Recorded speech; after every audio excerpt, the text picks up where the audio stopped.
Hello everyone, welcome to another video. This time, well, for this video, it will be a more relaxed video. It will basically just be me talking about my latest Deadly Assault run that came out like, what, a few days ago. And finally, for this one, I was actually able to beat all three stages because with the release of Trigger, I finally am able to get three decent teams, and one of them is, believe it or not, with Ellen, because yeah, she is one of my only DPSs in this game. I don't really have like Evelyn or what's her name, Jane Doe. So yeah, I have to do it with Ellen, and honestly, I don't really mind it because I do personally very much like Ellen. So surprisingly, Ellen was actually still able to keep up with the current Deadly Assault. However, I did cheat a little bit. I did use one 5-star weapon to actually be able to beat it, but nonetheless, we'll get into that eventually. But for now, let's talk about a little bit about this current stage I'm watching. And right now, this current stage is, of course, with Miyabi, Yanagi, and Bernice. This team is honestly, for me, very, very fun to use because you constantly are switching between characters. Every character in this team actually serves a big purpose. Of course, Miyabi is your DPS. Yanagi is here to give Miyabi the stacks for her, the charge attack for the disorders. And of course, Bernice is here for all that burn damage and to trigger the burn anomaly.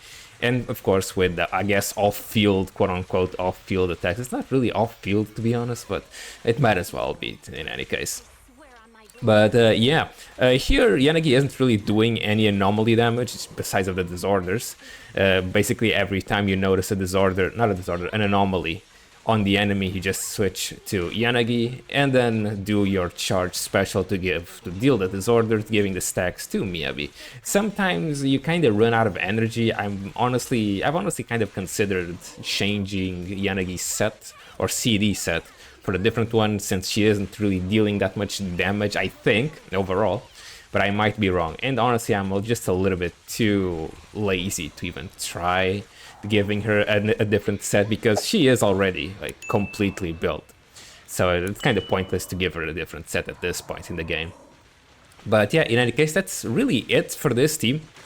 Of course, I do make some mistakes in the run, as you will see, or as you might have already seen, but yeah, nonetheless, I was still able to beat it, and surprisingly enough, it was actually pretty close. I didn't expect to make or have that so low of a point score.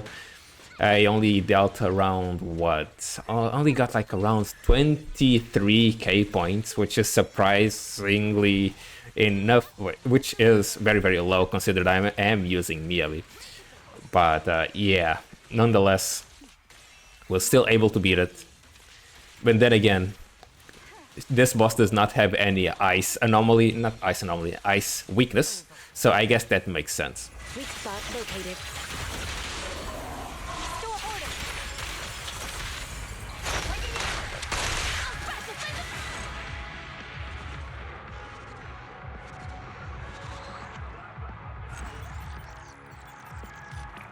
And there we have it. Just like I said, yeah, 23k points. Kind of low, if I'm being honest. But nonetheless, a win is a win, of course. And we move on to the next run. The next run, of course, is going to be the Trigger, what's her name, Nicole and the Silver Ambi team. This team honestly needs no introduction. Everybody knows how this team works. Trigger for the off-field days, Silver Ambi for the DPS, and of course Nicole for the defense shred every time we have 3 stacks on the enemy for Silver Ambi, of course. As you can see over here, we have 3 stacks on the enemy. We switch to Nicole, use this to the field, and we switch back to Ambi to do the 3 dashes. Honestly, very simple, but surprisingly, this boss did give me quite a bit of trouble. I actually had to retry this boss quite a few times because this is actually the first time I'm actually fighting against him. I am a little bit behind on the story. I don't know if this boss does show up in the story for the recent chapters, but I've never fought against him. But because of that, it was actually pretty difficult. This boss does have quite a complicated, not really complicated, quite a tricky moveset. So I did actually have to spend quite a bit to try learning it. And because of that, I did have to retry quite a few times.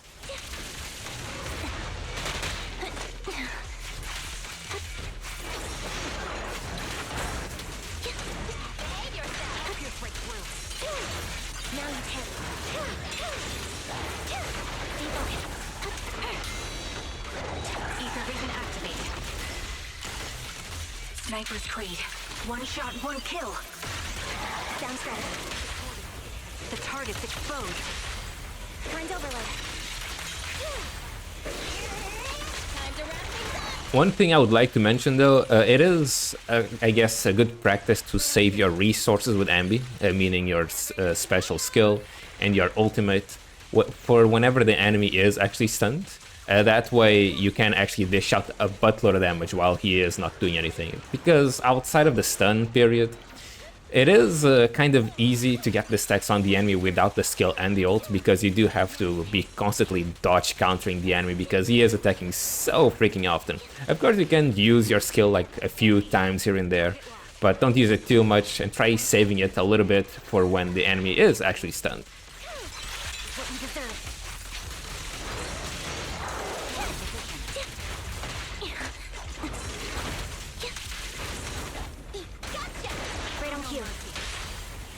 The advantage. Dual left landing. Time to wrap things up. Down strategy.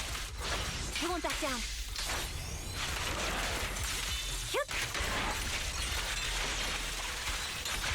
Not over.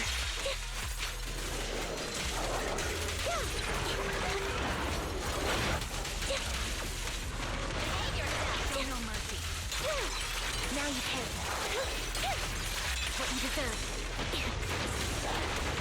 Watch out. Andy, my bullets are one with the wind. Right on cue. Now you pay. You're in my sight. And there we have it. I was hit there at the end, unfortunately, but it really didn't really matter too much. And this team did what, 26,000? Yeah, 26k points. Also a little bit low, but I guess that's just how it goes sometimes.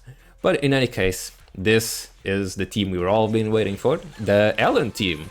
This boss was so annoying. To be honest, this boss had an ice weakness, so I guess it was meant to be used with Miyabi.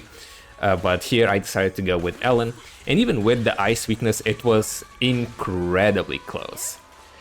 I honestly almost kind of gave up on this before I actually noticed. I actually had to kill the clone from the boss, so the boss's clone, pretty damn consistently. And I did notice a few moments where I could actually do it. For example, when sometimes the boss or the clone attacks, you can actually attack the clone right afterwards, killing it in the process.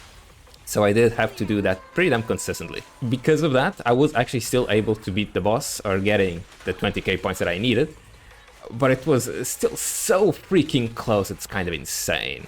This boss, for some reason, the stun period does not last that long. That's why whenever a stun happens and I start the chain attacks, I don't really spend too much time on the chain attack, just switch to Ellen immediately, and then just keep attacking with Ellen without trying to do the rest of the chain attacks.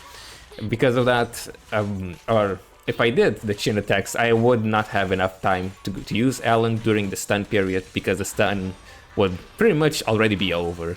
So yeah, the DPS window for Ellen is very, very small. It just goes to show that this boss was really not meant to be used with Ellen, because yeah, there really isn't too much of an opportunity to use Ellen, and it was meant to use Miyabi instead, because yeah, Miyabi does have a huge AoE, making it super easy to actually kill the boss's clone. I actually tried using Miyabi on this boss afterwards on some other time, and yeah, it was way easier. I did like, what, 36k points or something like that. So yeah, it's literally the Miyabi boss.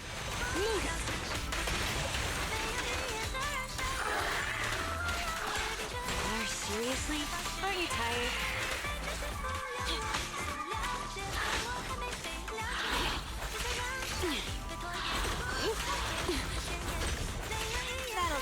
Justice will be served.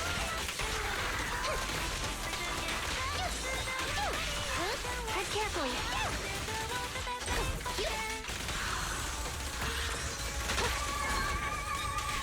Following orders. Stay vigilant.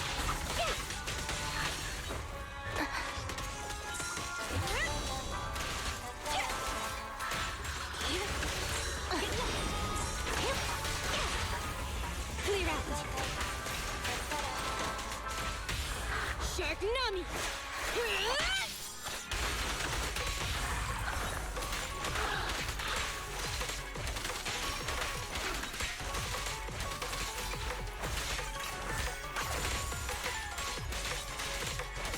Great timing.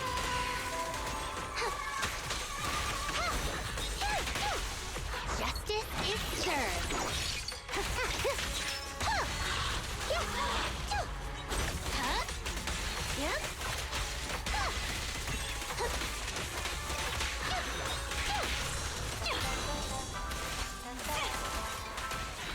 And there you have it. And as you can see on screen, yeah, 20k points, very, very close, but a win is a win, of course. But in any case, on screen you'll now see all the stats for each character. Just like I mentioned before, I am using a 5-star weapon on Ellen. And the 5-star weapon is, what is it, Evelyn's signature weapon. I don't have Evelyn, but I do have her signature weapon. Yeah, I know, it is weird. I was actually trying to get Nicole's weapon that was on the same banner, and in the process, accidentally, in just a few polls, I actually got Evelyn's weapon, which was a very good surprise, I'm not gonna lie, because that weapon is incredibly strong. And of course, I only have one weapon, or one Evelyn weapon, I mean. So I did use the same weapon on Silver Ambi, and then later on I switched the weapon on Ellen, and then gave her the Evelyn weapon, or engine, or whatever you want to call it. So yeah, because in Deadly Assault you can actually switch weapons between teams, which is quite nice. So yeah, without the weapon I probably wouldn't be able to do it. But in any case, yeah, that's been it for this video. I hope you guys enjoyed it, and yeah, I'll see you all in the next one.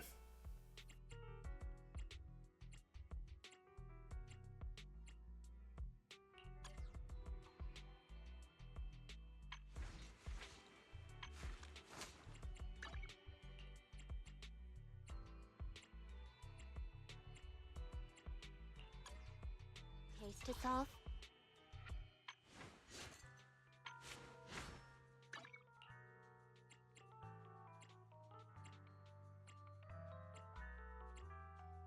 The concert starting?